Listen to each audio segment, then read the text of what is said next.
Good afternoon, Miss Jeneline. Good afternoon, ma'am. Okay, Miss Jeneline, can you tell me about yourself? I am Jenilyn Magsinulog, 28 years old.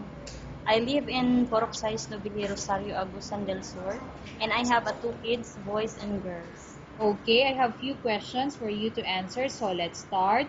Why do you want to work as a maid? I want to work as a maid because I want to provide the needs of my kids and especially their good future, ma'am.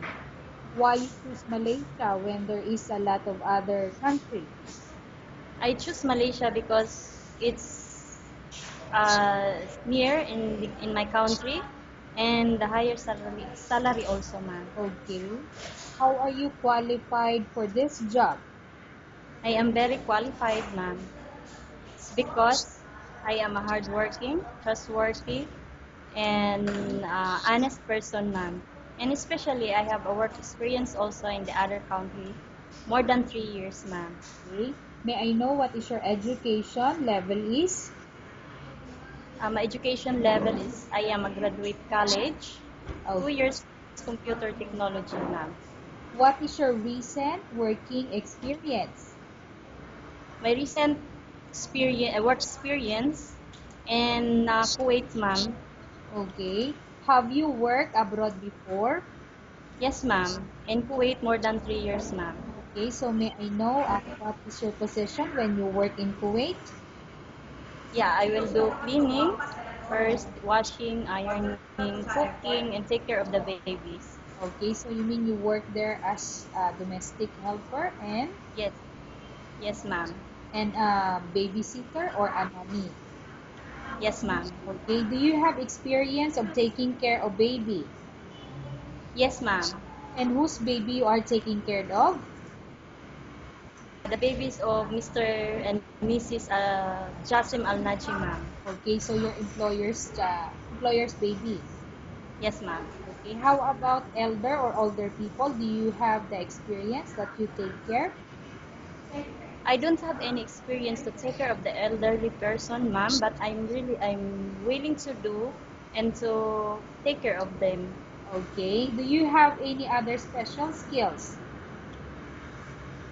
Yes, ma'am. I am good cooking Okay. and and also I am a computer literate because I was graduated in a computer technology. Okay. Are you willing to learn new skills? Yes, ma'am. Are you willing to work with a family where the mother-in-law or any relatives stay together? Yes, ma'am. Currently, are you still working now? No, ma'am. Do you know how to cook? Yes, ma'am. What sort of food can you cook? I know how to cook Filipino food and Arabic food. Okay, can you give me example? What are those Arabic food that you can cook? Arabic food, biryani, matchbus, and salona. How about Filipino food that you can cook? Uh, Adobo, um, paksiw, pinakbet, and lauoy. Okay. Are you aware that you will have to do washing, cleaning, ironing, and cooking? Yes, ma'am. From all the house chores like cooking, cleaning, ironing, and washing, which do you like most? Cleaning, ma'am. If ever you were selected to work in Malaysia, who will take care of your kids? My mother, ma'am. You are not allowed to use handphone or cell phone during working hours. It's okay, ma'am. You are only allowed to use handphone or cell phone after you finish all the works and when going to bed. Pardon, ma'am. You are only allowed to use handphone or cell phone after you finish all the works and when going to bed. It's okay, ma'am. You are strictly needed to surrender the handphone to your employer in the morning, and your employer will return back to you once you're going to bed. Yeah, ma'am. It's okay, ma'am. If ever your employer finds out that you're abusing or using your handphone and it's affected your work performance, your employer will confiscate your handphone and you're not allowed to hold it anymore. Instead, It's the employer will allow you to call to your family 3 times in a month. You only allowed to bring normal phone and you're not allowed to bring smartphone. Are you agreed for the terms and condition? it's okay, ma'am. I agreed. Are you agreed to the rules and regulation for the handphone? Yes, ma'am. I How agreed. many years is how many years is the contract as you agreed and understand? 2 years, ma'am. Can you describe for me your ethics or your attitude? I am a hardworking person, honest, and trustworthy, ma'am. Okay. How can you assure to us that you will work hard in Malaysia? What will you do? I will do my job well, ma'am. Okay. Can you promise not to use the telephone without the permission of your employer? Can you promise? I promise, ma'am. Can you promise not to put on makeup but to dress properly while work? I promise, ma'am. Can you promise not to invite friends and relatives without the consent of your employer? I promise, ma'am. Can you promise not to ask for advance salary from your employer under any circumstances? I promise, ma'am. Do you really understand of the rules and regulation of the agency? Yeah, I understand, ma'am. Do you pay any placement fee for you to come to Malaysia to work as a maid? No, ma'am. Do you have any history of sickness, example breast cancer or any other illness? No, ma'am. Do you suffer from any skin diseases, allergy or physical defect? No, ma'am. Have you suffered from any serious illness? No, ma'am. Do you smoke? No, ma'am. Do you have any tattoo in your body? No, ma'am. Do you take any prohibited drugs before? No, ma'am.